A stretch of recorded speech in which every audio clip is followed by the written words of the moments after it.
Hello everyone, my name is Carolyn Harley. I'm a singer-songwriter, storyteller, and late bloomer.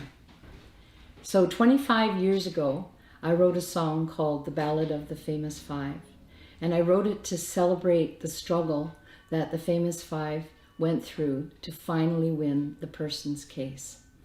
And that winning decision back in 1929 changed the definition of the word person in the B&A Act so that the definition would include women. And with that decision, women were given legal status, an amazing accomplishment for the women of the day. But I got thinking about all the heartache that's going on in the world now that needs our attention. I got thinking of all the things that still need to be accomplished. And so I wrote a second song, and I call this song The Spirit of the Famous Five. And it's a call to action song.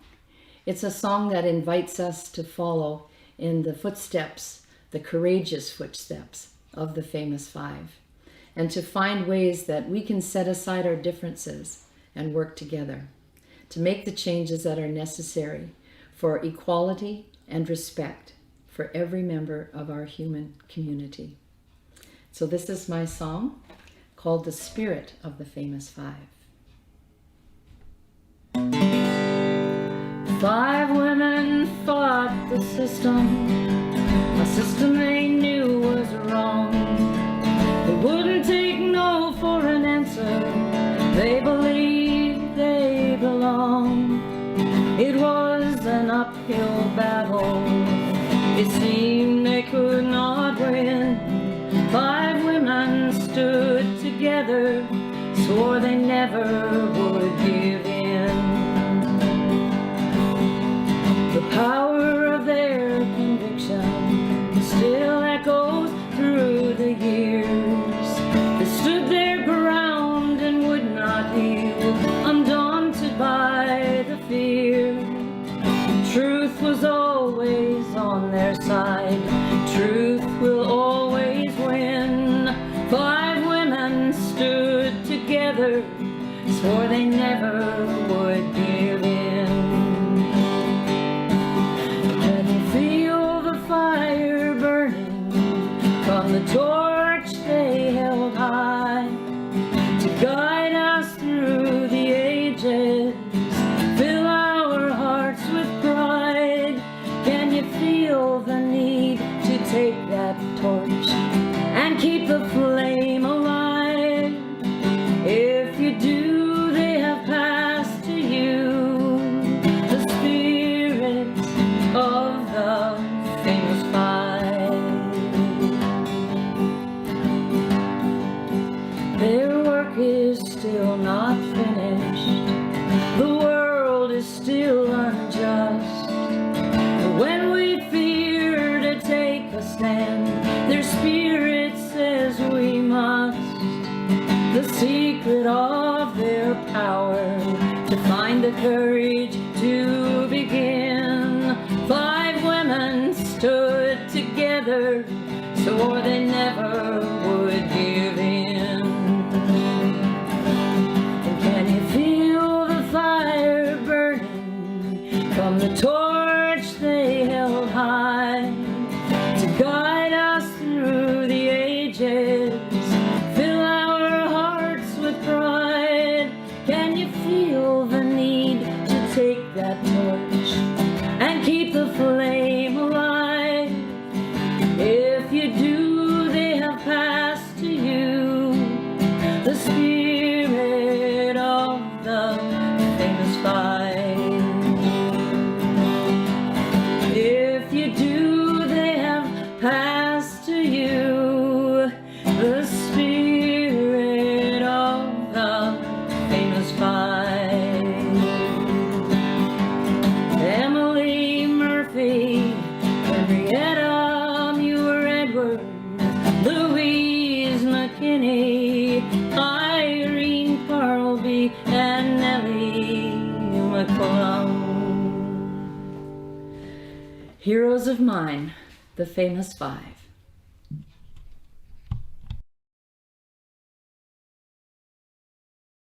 wonderful way to start our virtual pink tea today. I'm a little emotional. That song always makes me a little emotional because we do want to pick up the torch and honor what the Famous Five did and certainly carry on. So thank you very much, Carolyn Harley, for your remarkable spirit of the Famous Five. And she'll be back at the end of our virtual tea to inspire us again through song. So thank you everybody for coming today, for sharing your time on a Famous Five Friday. It's a day when women have more power, yes, and we see more opportunities and we seize those opportunities. So please keep chatting in the chat room.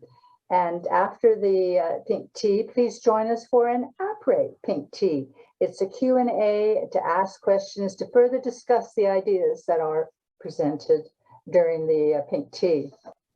So for an hour or so now, we're going to revel in the achievements of one amazing Canadian woman. And hopefully that will, as Carolyn has said, give us a call to action for us to do something too, because the world needs more women's leaderships, particularly today, or this last little while. The women of Canada and the women of the world have a very important role to play. Canada has an abundance of female leaders, and many are on the cusp of leadership. And so many of those leaders have joined us today. So again, thank you very much for being part of this virtual pink tea. We acknowledge that you are our future and our past. And a part of our past is, of course, the role that our Indigenous sisters have played over tens of thousands of years. And so it's very important that we recognize, that we honor that they have cared for the land and are continuing to care for the land, but they want to do it in partnership with us. And so this is why we make a land acknowledgement. So I'm in the Quintas, otherwise known as Calgary, and I hope you can say to yourself and aloud where you are, and thank you to the Indigenous sisters, both previously and current, who are caring for our land. As many of you know, the Famous Five has had a wonderful sponsor over the years, a major sponsor, and that is Enbridge. And normally with these pink teas, Enbridge would introduce our very talented panelists. But today, in honor of us having the extreme privilege of the Governor General of Canada, can't still quite believe it, but I see her in a little box on my screen, so I know she's with us. Enbridge has kindly relinquished this privilege because the Governor General is available to all of us. She serves all of us, and she is available without cost to anybody. And so introducing the panel today will be the chair of the Famous Five Foundation, Ellen Parker. In 2016, Ellen started her company, Parker PR, and she has many happy clients across Canada, but also in New York City, where she worked as well. Ellen has received a number of awards, including being a top 40 under 40 just a couple of years ago. And she also received the Mayor's Award of Excellence for her work with the Calgary Philharmonic. Ellen is very proud of her wonderful parents, her terrific husband, and of course, her darling sons. And we at the Famous Five Foundation are very grateful for Ellen's leadership as we start to prepare for the 95th anniversary of the Persons Case. And we would like all of you to contribute your ideas and your time and your talents to making that an outstanding celebration, October 18th, 2024. It may go a day before and it may run for a couple of days after, but please join us. And so now it's my pleasure to say, Ellen, over to you, please. Please introduce our amazing virtual, very special virtual pink tea panelists today. Merci, miigwech. Thank you, Frances, for the introduction. And hello, everyone. Thank you for being here. I'm delighted to introduce you to our Governor General, Mary Simon, and our VIP host, Michèle Stanners. Canada has been truly blessed with many extraordinary leaders, either as individuals or groups, and our current Governor General is certainly a shining example of a female leader. Her Excellency, the Right Honourable Mary May Simon, is Canada's first Indigenous Governor-General. She is our 30th Governor-General and our 5th female Governor-General. It is my true honor to introduce her today. I'm very grateful and privileged for this opportunity. Thank you for reading the bios in advance of this very special virtual pink tea.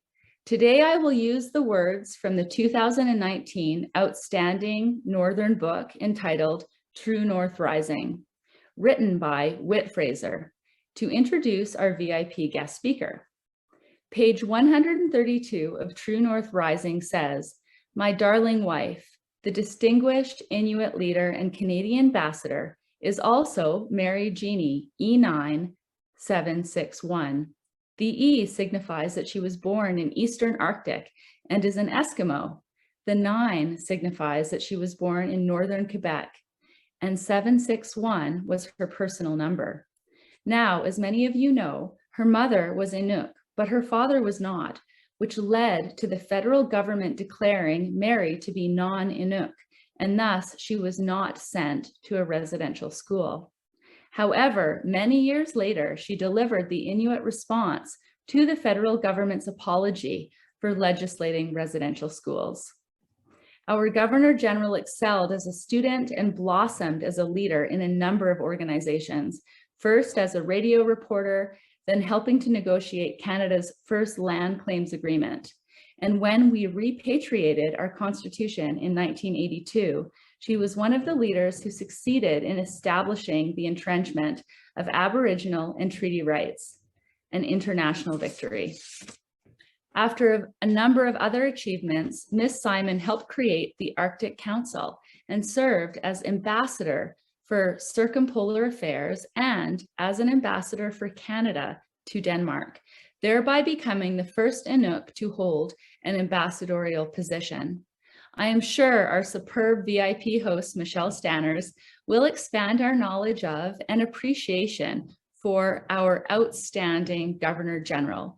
So I would like to conclude with acknowledging that through all these accomplishments, our Governor General was also a mother who has become a grandmother and a great-grandmother and a very happy wife. And now it is my pleasure to introduce more fully our VIP host, Michèle Stanners. Thank you for being with us. Michèle is a nationally recognized culture leader and change maker. In 2000, she launched the Crossroads program for the Canadian Unity Council in the North, and later she became the executive director of Making Treaty 7. Her unique arts and experience-based methodology builds bridges leading to reconciliation. Thank you, Michèle, for being our VIP host once again. Please begin this very special pink tea with our Governor General, Mary Simon. Over to you. Well, thank you. Thank you, Ellen, Francis, and Carolyn. Unasukut, good afternoon. Bonjour. Thank you, Your Excellency. On behalf of the 1,000 guests from across the country and beyond, Nakurmik, we are thrilled that you're here with us today. Merci, Votre Excellence, de vous joindre à nous aujourd'hui. Vous apprenez le français. I'm understanding that you're learning French, and since last year, I've been learning Inuktitut. So I'm trying, it's trying, but here we are. Your Excellency, I thought we'd begin with your New Year's address, wherein you outlined your 3 priorities for your term as Governor General, Canada's first Indigenous Governor General. You stated, together, we are combating the pandemic. Together, we are thinking of climate change. Together, we are walking the path of reconciliation through healing, respect, and understanding. You are interested in how we make Canada a truly inclusive and sustainable country. And you also referred to an Inuktitut word in your address to Canadians, Ayunata, Ayunata. Can you help us understand this concept, this guiding principle? First of all, thank you very much for the very kind introduction, and good afternoon, everybody. Unusakut ilunasi, Thank you for welcoming me to this group who are very important women in our past and in our future as well. So the word ayuinata is a word that I used to hear a lot when I was a young person or growing up in the Arctic, and especially from my grandmother and my mother, who were both unilingual Inuit. I didn't speak English, so we always spoke Inuktitut at home. My father was fluent, even though he was non-native. So ayuinata is a word that is often used in the more historical sense when people were very nomadic, lived out on the land, and they would meet upon other Inuit traveling as well, and they would talk together. And at the time they left to go on their journey, they would all say ayuinata. And I often heard that when my grandmother spoke as well, especially when we used to go visiting with family, other families in the community. And at the end of the conversation, or even during the conversation, I would hear the word ayuinata, which means to never give up, to be committed to what you're doing and to your future, and to always remember that we need to keep going. So it's a very important word in our language. And I started to use that in my work here at Rideau Hall, because a lot of the work that I'm doing here is for the future of the country, and to connect people together to never give up.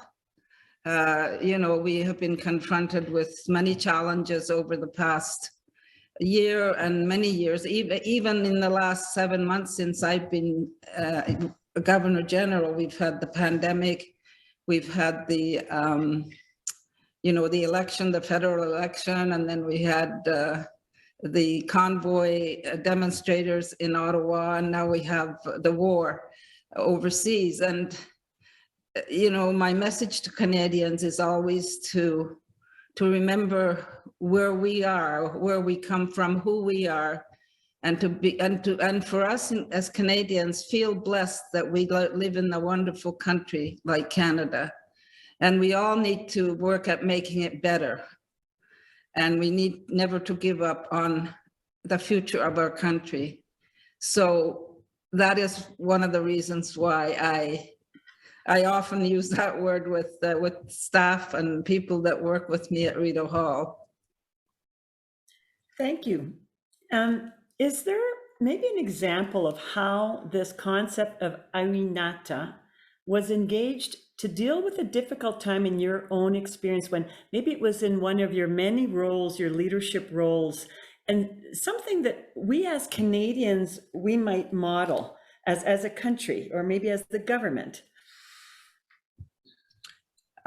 Yes, I suppose there are a number of events that I've been confronted with that build the kind of character I guess one needs to be a leader, and to find ways in which to move forward. And I've been through quite a bit of adversity in my life as an Indigenous person.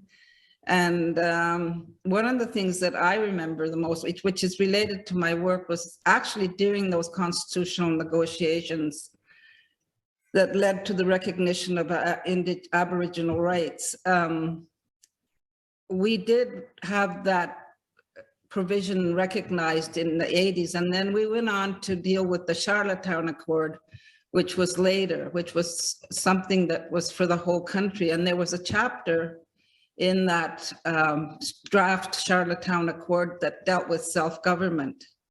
And we worked, as Indigenous leaders, we worked very hard to get the provinces and the federal government to agree on a new chapter that dealt with self-government and the kind of things that we needed as tools to negotiate new governing institutions within Federation, within the Confederation of Canada.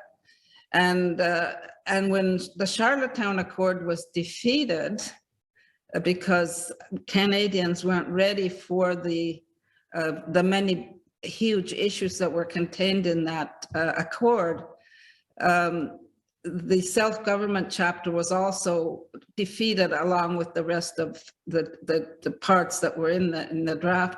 And it was a very kind of devastating moment for me. And I think it was quite a devastating moment for a lot of Indigenous leaders who we had not been home for 2 years almost.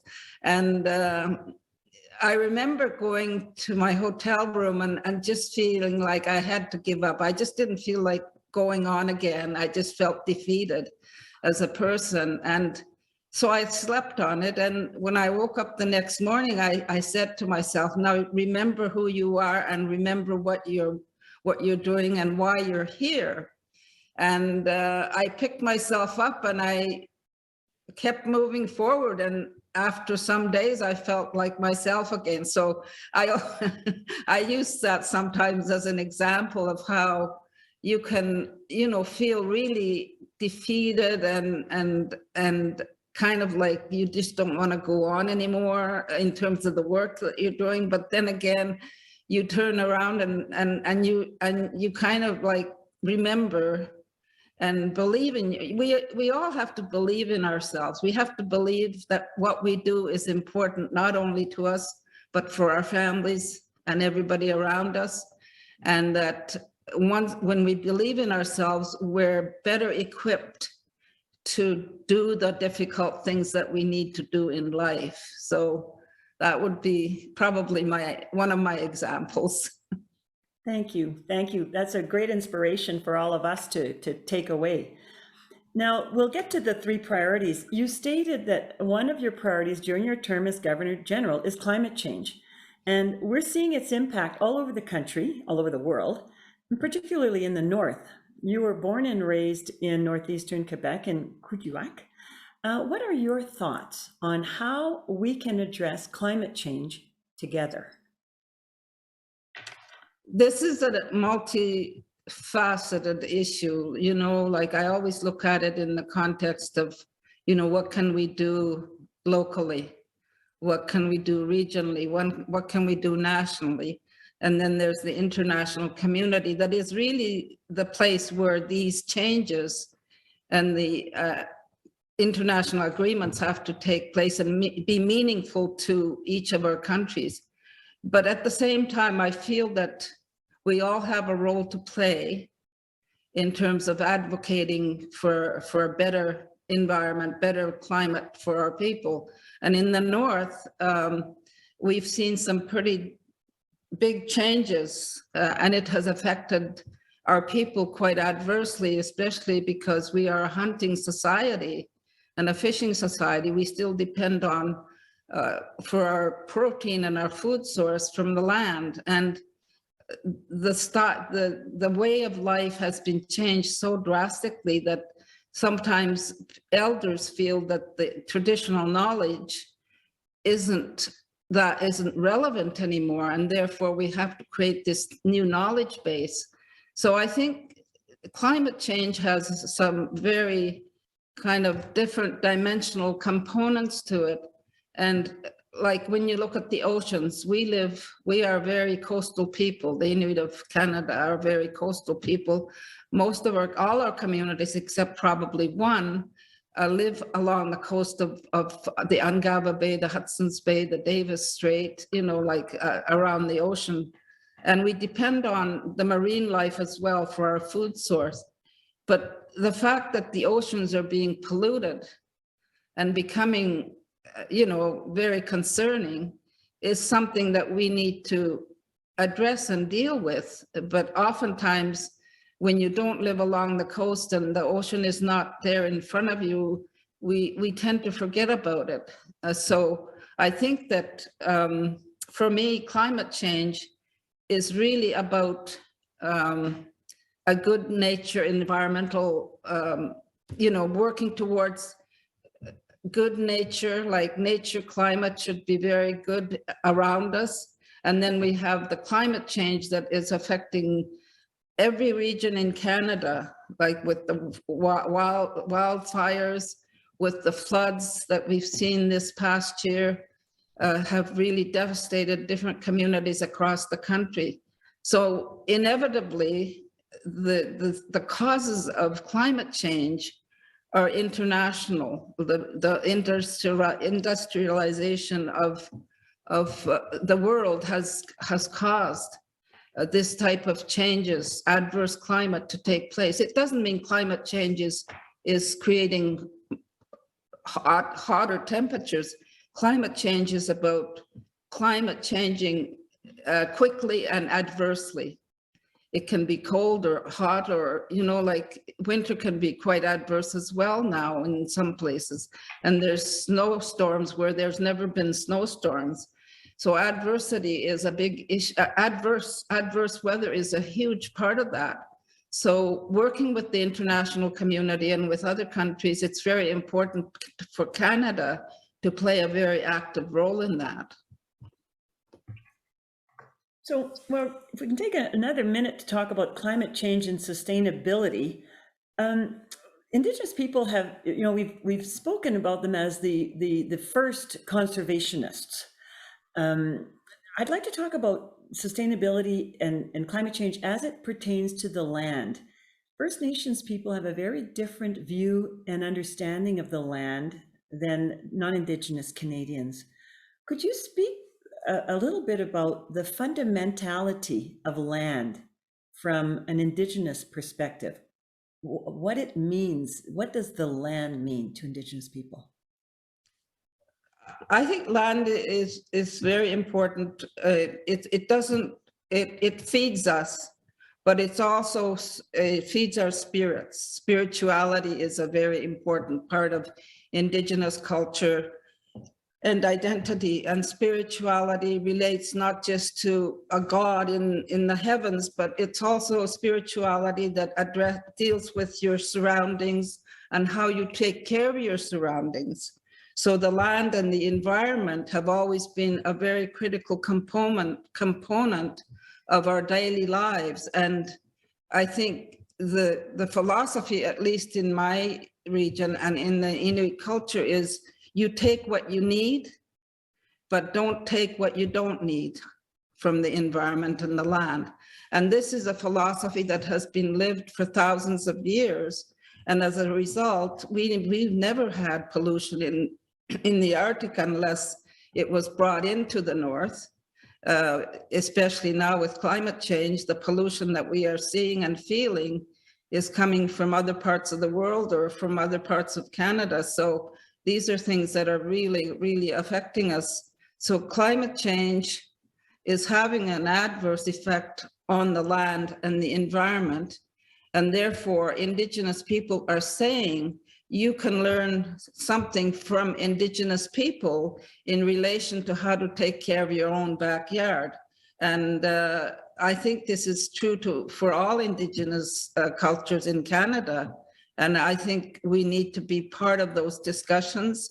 I think there's been some breakthroughs over the years whereby Indigenous peoples are being asked to be more involved in discussions, but it's not enough yet. And it needs to be increased, and it needs to be done in a way that respects the knowledge, the traditional knowledge, and the wise elders of our Indigenous peoples.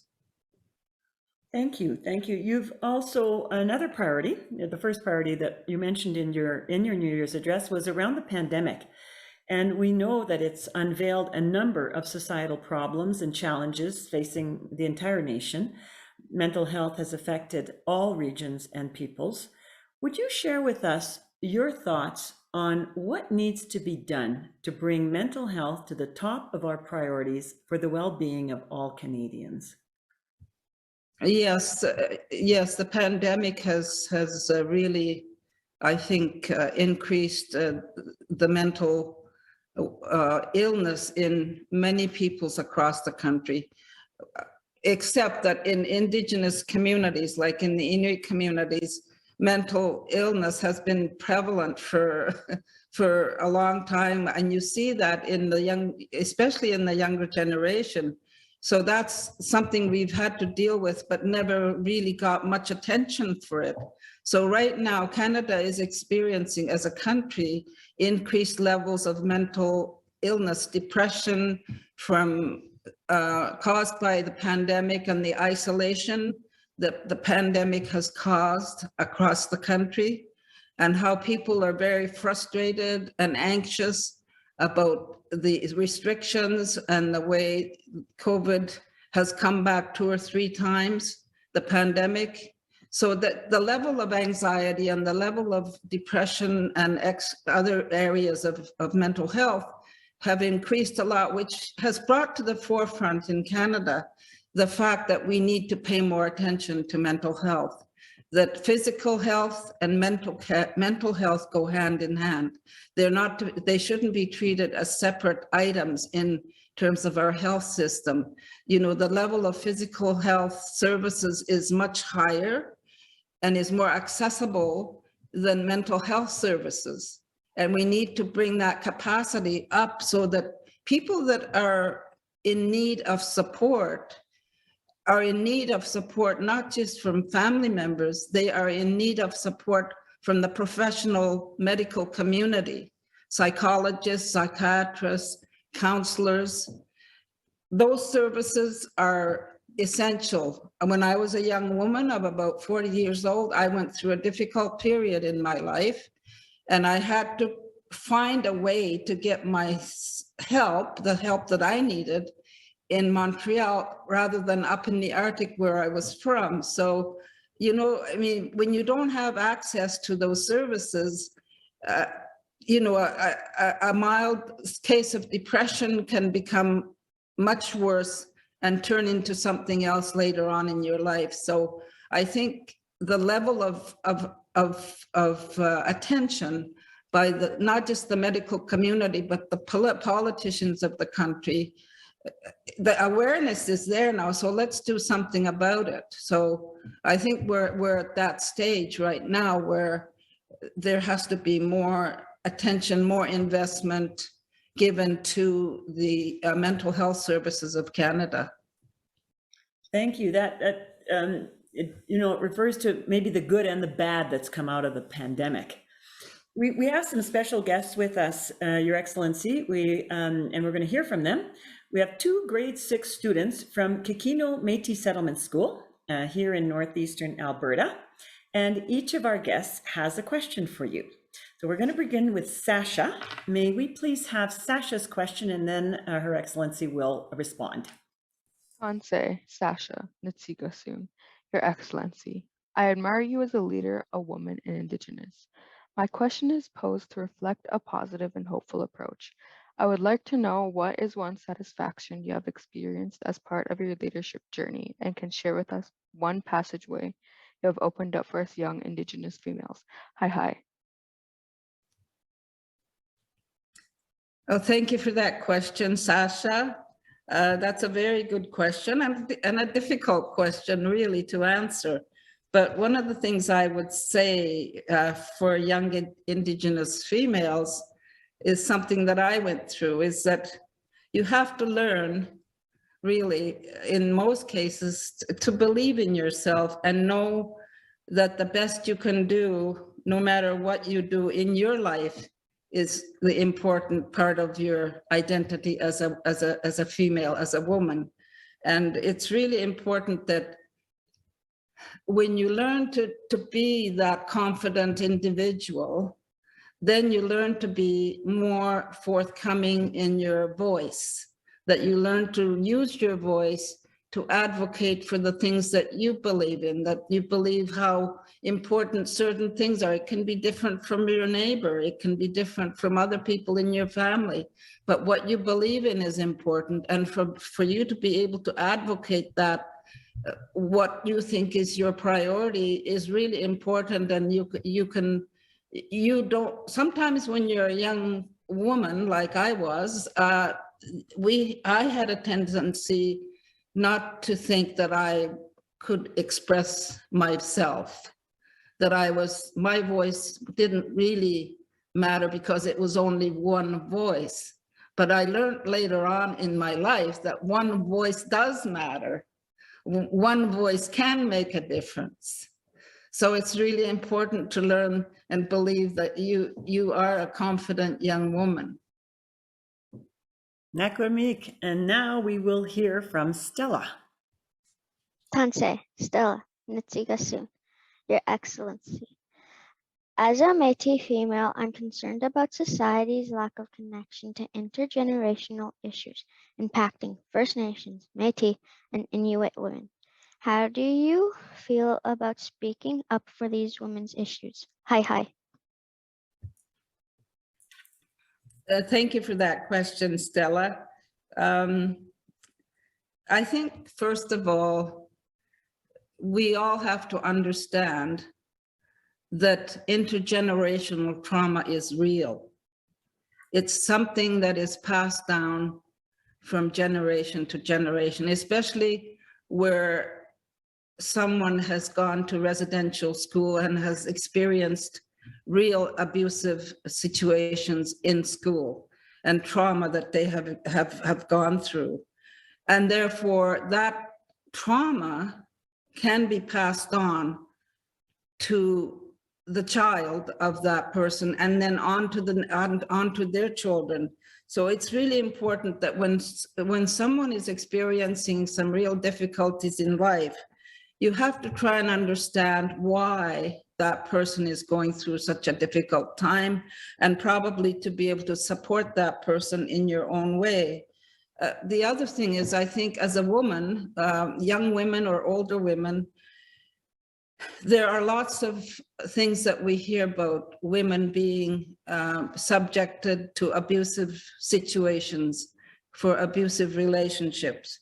And I think it's really important for that person, the woman, to reach out and be heard and be able to tell what kind of situation he or she is in, and to be able to find a way to deal with it, either to get out of it or to get help and to get, counseling. There's lots of different avenues that you can follow, but I think those types of things are all related to intergenerational trauma in some way. So I think it's so important for all of us to realize, as when it comes to Indigenous peoples who have experienced horrendous trauma through residential schools, are carrying that trauma and are passing it on to other generations. So these are really kind of important things we need to keep track of. Megwitch, Sasha, and Stella, for your thoughtful questions. Next time I do this, I think I'll call on you to help me prepare. We're going to now move on to your third priority, Your Excellency, and that was reconciliation. What does walking the path of reconciliation together mean to you? Reconciliation, that's when I was appointed as Governor General, I received so many messages about the fact that people really wanted to live through some kind of reconciliation in their lives in Canada as a country, and that as Canadians we are ready for this kind of work that we need to do together.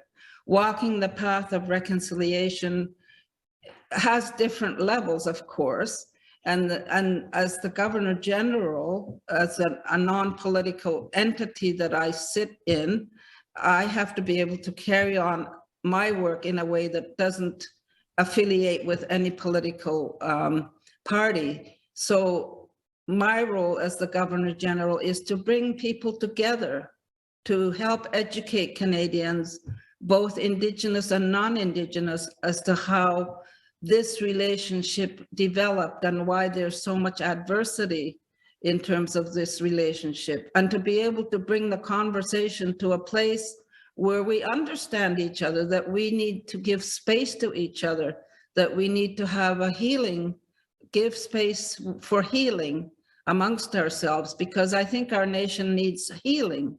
It needs a lot of healing.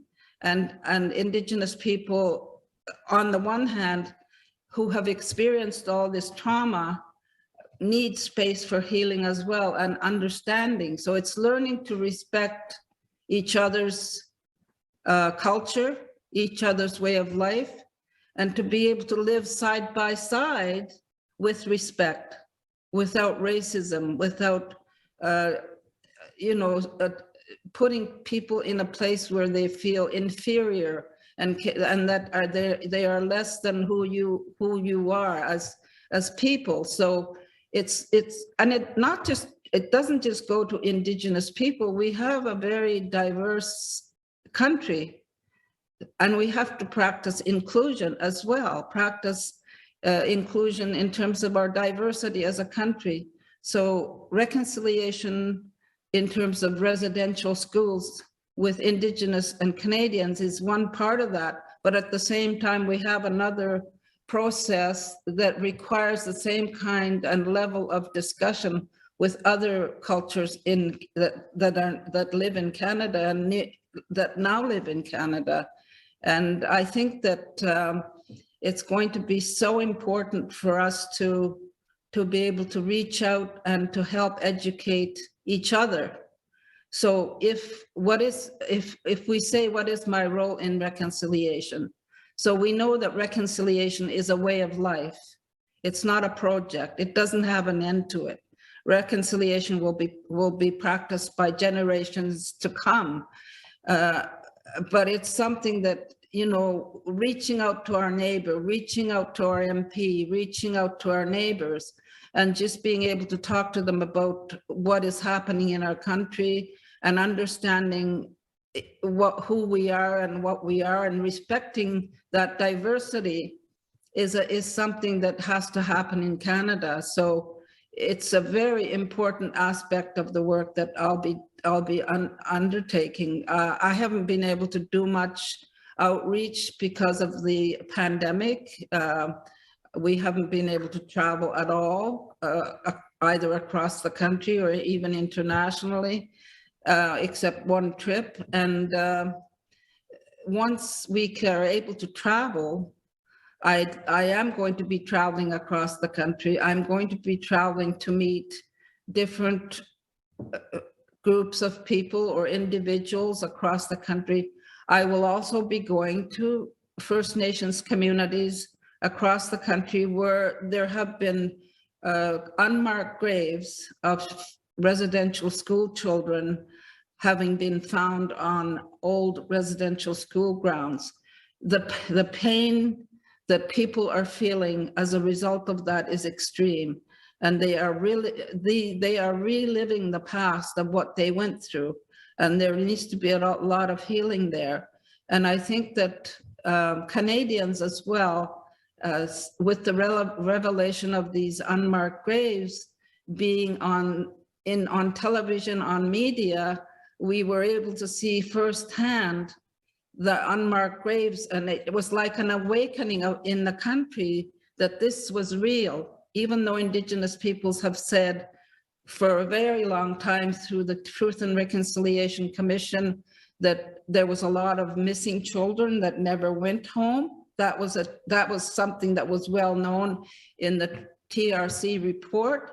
But Canadians in general, who don't read reports like that, weren't really aware of it. But when we were able to see it on television and so on, people realized that these horrors had actually taken place.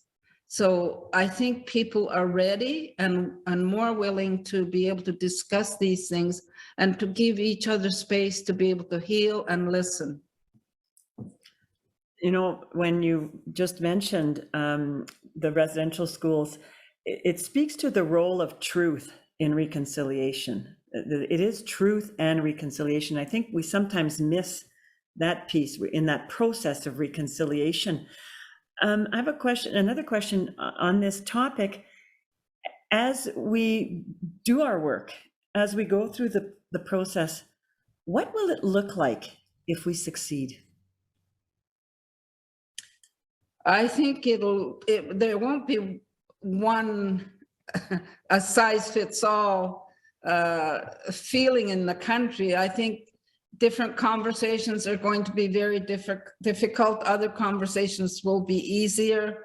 And then there will also be the sort of the economic world of the country. They have to make room for Indigenous people in their organizations and in governments, and those conversations will happen in different times.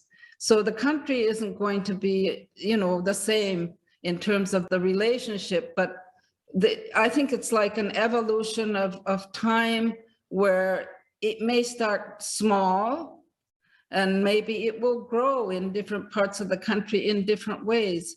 And I'm hoping that I'll be one of those people that can help make that happen.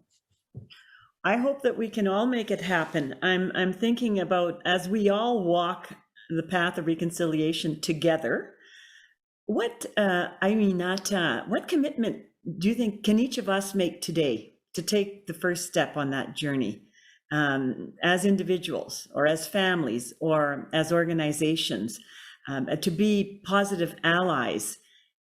Just as individuals, there are 1,000 people on this call today, in this webinar, and each can influence 10 more. Can you help us maybe with a few simple steps that each of us could take if we said, Ayunyata, I'm going to take a step today? Let's put together a menu of options for our audience. Yes, we definitely, the motto for our reconciliation work is working together, and Ayunyata, not to give up on this very important part of our work as people in a nation, to make things better. But I think it's reaching out to your family and talking to your children about it. I think it's really important not only to talk to your children in our families, but I talk to my grandchildren a lot about it. But it's also something that Canada needs to change. Canada needs to change the history books of the country, so that our children, unlike people my age or even younger, were never taught who Indigenous people were in this country. I remember going to school in grade school, and I never knew I knew I was an Inuit, but I didn't know there were other Indigenous people in Canada when I was young, because it was not taught in our schools. I was never taught residential schools. I only knew about it because my friends went to residential school. So there's a lot of things that need to change in Canada, and that is one of them, because I always feel that if a child at an early age learns these types of things, like who are these people, it will allow them to learn to be more sensitive and more understanding to who we are as a people. And perhaps when they become leaders in the future, there will be more sensitivity in terms of how we deal with those situations. So I really believe that young people and the history books of Canada need to tell the real story of Canada without pointing fingers. You don't need to point fingers. I think you can teach the history in a way that is inducive to learning, and not to create any bad feelings towards another culture. And those things can be done. And the other thing is, I think, reaching out to our neighbors, to our families, just talking to people, asking questions. And also, because we live in we live in a country with lots of politics, we need to talk to our members of parliament in each of the electoral systems that, and we are the ones that elect the people that are in the House of Commons. We should also reach out to those members of parliament and ask them to talk about it to the other members of other members of the House, and maybe even have sessions where they learn about different cultures in this country and become more sensitive to things that need to change. So it's all those different things. And I firmly believe the foundation of all of this is about education, educating one another. It's kind of ironic that the biggest problem that we faced between Indigenous people and other Canadians is related to education. Residential schools, you know, were used as a way of trying to stamp out the identity of Indigenous people. But at the same time, we are in a new era where we can use education to do the opposite, to be the positive element that will help us move forward as a country to have more respect for each other. Thank you. We're almost out of time, and I'd love it if you could maybe answer both these questions in one. First of all, we're seeing your beautiful home there behind you. How are you and your husband Whit and your dog Neva adjusting to your new home? You know, how did it feel when you first walked in as a resident? And then, as a final question, I will love to know, when we celebrate your term as Governor General, as Canada's first Indigenous Governor General, what do you hope we'll be celebrating? So tell us a little bit about adjusting, and then what we'll be celebrating. Well, I can say right now that the dog has adjusted the best, I think. Neva has been very happy to be here. She has a big yard and lots of places to play, and it's a wonderful spot. Whit and I have adjusted very well. I've been, you know, in my office a lot, but in terms of our home, we live upstairs at Rideau Hall, and we've tried to make our private quarters look like a home, because it, you know, when you move to a place like this, it can be a little challenging in terms of how to make it more comfortable for you as a family.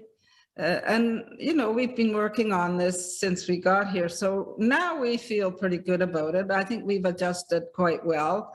I miss going up to the Arctic a lot, because I used to go a lot. But since the pandemic started, I haven't been able to go, which is over 2 years now. So I miss being home. I have 7 siblings living in Kuujjuaq, so we have a big family up there. But I think overall, it's a very positive experience, but it's also has been challenging because of the pandemic and the fact that I haven't been able to really travel across the country and talk to Canadians and reach out to Canadians and have activities around Rideau Hall, which I understand, you know, in the past have really been a big part of the work that Rideau Hall has done. So that part I'm really looking forward to. In terms of, what was your second question? When we celebrate your term, Oh yeah, okay. First Governor General, what will we be celebrating? Well, I guess it's still up for discussion, but I have my priorities that I talked about in my installation, and also the work that we do every day at Rideau Hall, which takes up a lot of time because we have a big honor system, the Chancellery, and we also have lots of documents coming in from the government where I have to sign a lot of documents all the time. So it takes up a fair amount of time, but I'd like to be able to develop my priorities in a way that will show some changes within the country and to create opportunities in those priority areas that will last much longer than my term as Governor General. So I'm hoping that we can achieve certain levels of progress in my work. But of course, these things, the work in these areas don't end with my term. But it's all, I think what will be important is to make a significant mark on some of these areas that I'll be working on. Well, I'm hoping that we can all help you achieve those goals. I hope so. Nakurmi Marialuk, Your Excellency, for your time and for this wonderful conversation. I'm going to hand it back over to Frances now. Yes, but the two of you are going to continue for just a moment longer, please, because I have 4 questions to ask you that I hope you will just give a 1 or 2 word answer. This is a lightning round. You've given Your Excellency wonderful, thoughtful answers to Michèle's incredible questions, but now just a word or 2. So the first is a 3-part, and it's to determine tips for people going through difficult situations and to tell them what it is you do. For example, when I am confused, I do what? Your Excellency, when you are confused, you... Oh, okay. When I'm confused, I go back to my roots. Thank you. Michèle, what do you do? Solvitur ambulando. It is solved by walking. Oh, very interesting. So the second situation we would like to know what you do is, when I am scared, Your Excellency. I take deep breaths. I breathe. Yeah. I breathe. Good for The 2 us. of you. Yeah. And the third one is, when I am sad, I... Remember my family. Wonderful. And Michèle? I play the piano. Yes, and very well, too, I've heard. So the last question is, if the famous 5 were alive today, they would... ... Your Excellency, what would the famous 5 be doing today?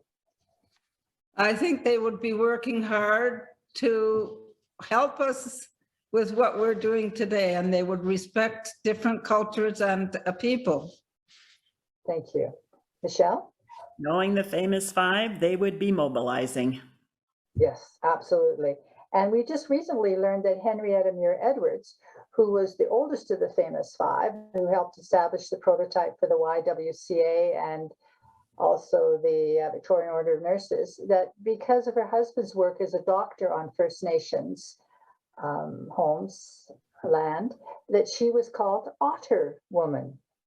So we're learning more and more about them. But now it is my pleasure, on behalf of everyone today, to say thank you to the outstanding women on our very special pink tea.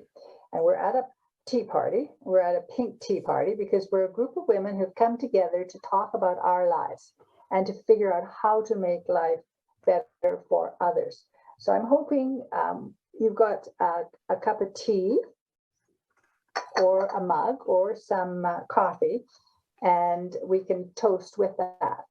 And the first toast, of course, is to our truly remarkable Governor General.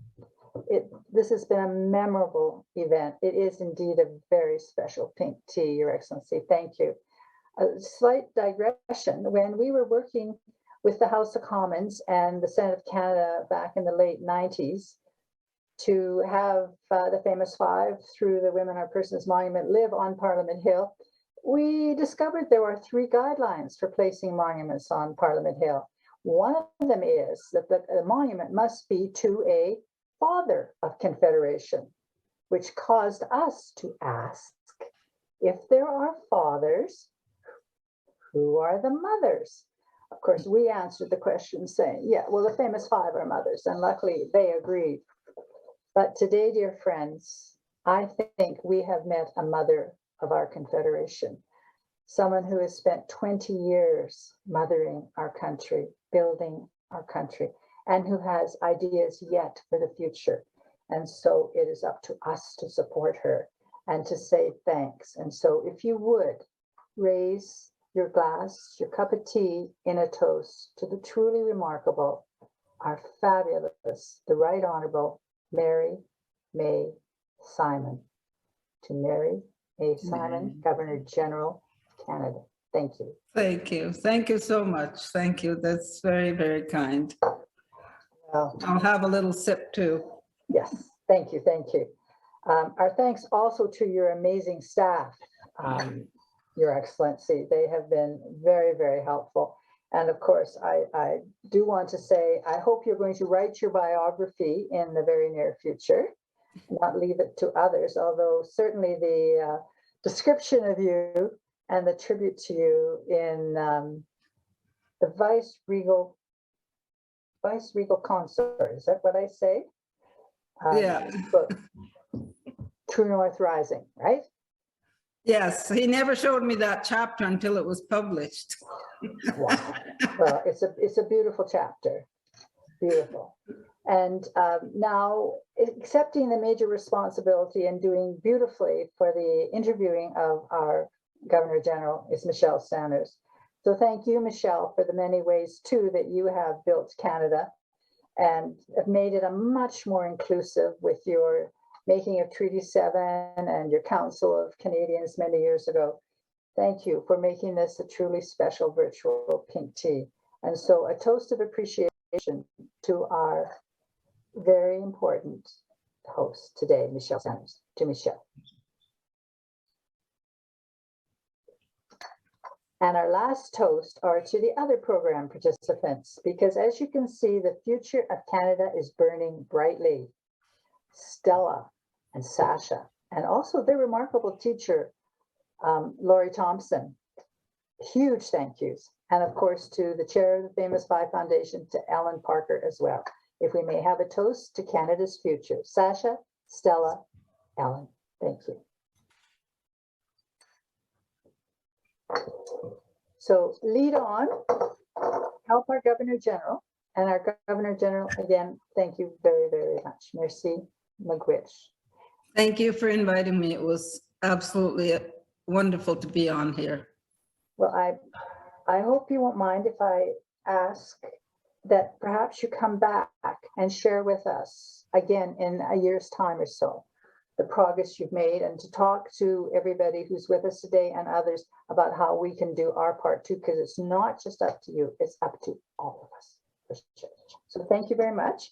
I'm now going to ask our talented AV crew from Encore to let these fine leaders relax while I bring you just a few pieces of Famous Five news. Last month, if you were with us, I hope you were, we talked about the Governor General's award in commemoration of the Persons case. It had been paused for a couple of years, but thanks to this Governor General, to our federal minister responsible for the status of women, which it is now called Women and Wage Equity, the Governor General will be reigniting this very important award. And this will happen on Tuesday, which is International Women's Day, March the 8th. You can go to the website of the Governor General, and on YouTube or Facebook or Twitter, you can view the ceremony. It happens at 10:30 Eastern Standard Time, 8:30 Mountain Standard Time, and see who are these women that are being nominated for the Governor General's Award in commemoration of the Persons case, and to see our outstanding Governor General again. So that's Tuesday at 10:30 Eastern Time, and they will receive this beautiful Governor General's pin in commemoration. So thank you very much, Governor General, for starting that again. And in terms of International Women's Day, we just encourage you to say thank you to the women who have built Canada, who are building Canada, and to make your commitment. And this is what you do when you go visit the monument, the Women of Persons Monument, either in Ottawa or Calgary, is you say thank you and you make your commitment to do your bit to build a better country, because Canada needs all of us. And as we said earlier, the world needs more women's leadership.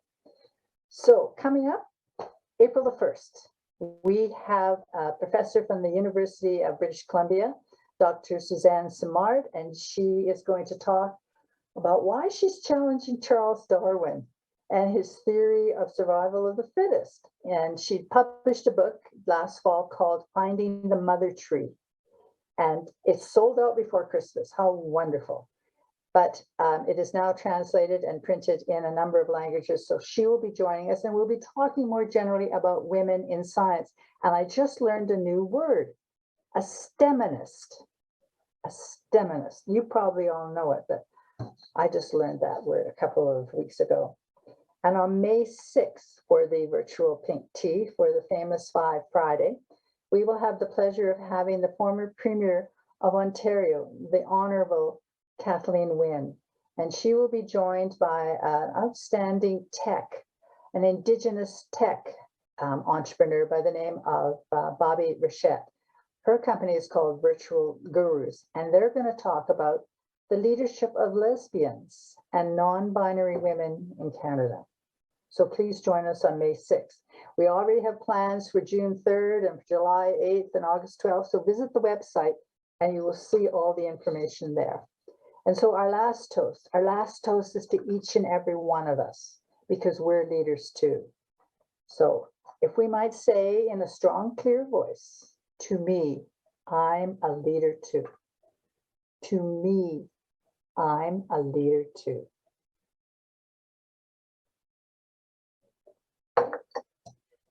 Remember, you're a role model to a number of people and to many more, thanks to social media. So you have within you the spirit of the famous 5 and continue to feel equal to high and splendid braveries. Well, our very special virtual pink tea is now coming to an end. Please continue to chat in the chat room. I love the idea of the books being mentioned. And please, if you have some more books about improving our understanding of truth and reconciliation or Indigenous lives, send them to us and we will promote as many of them as we can, because we need to do some more reading and understanding on this topic. So continue to chat here, or you will have received in your inbox, or you may see in the chat room, a link to the Après Pink Tea. And our Director of Events, Prita Kalar, is waiting for you there to have a question and answer. And Michèle will be joining us too in the Après Pink Tea. So, merci, Gwitch. Thank you very, very much. Happy International Women's Day and happy Famous 5 Friday. Bye-bye.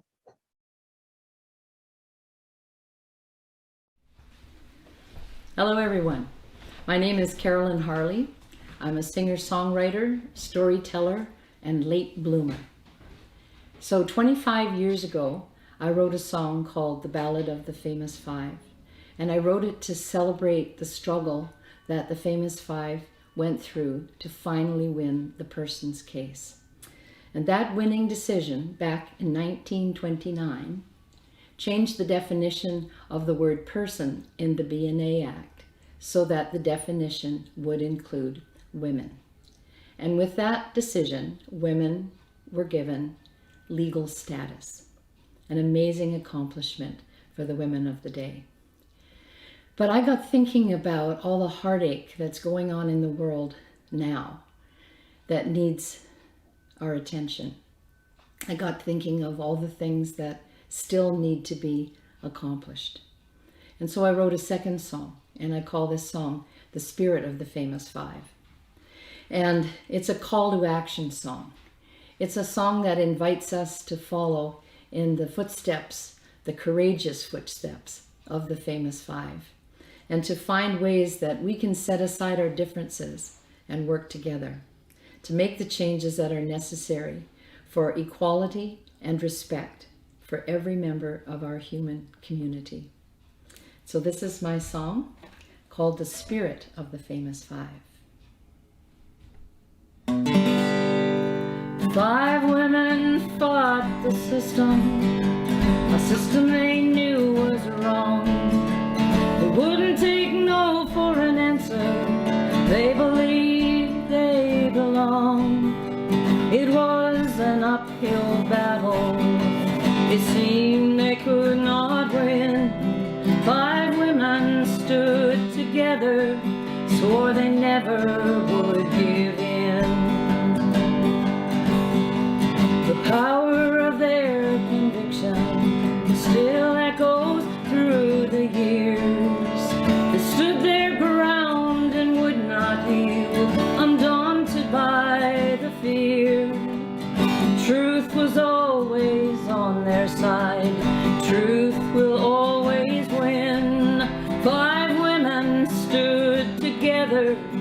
swore they never would give in.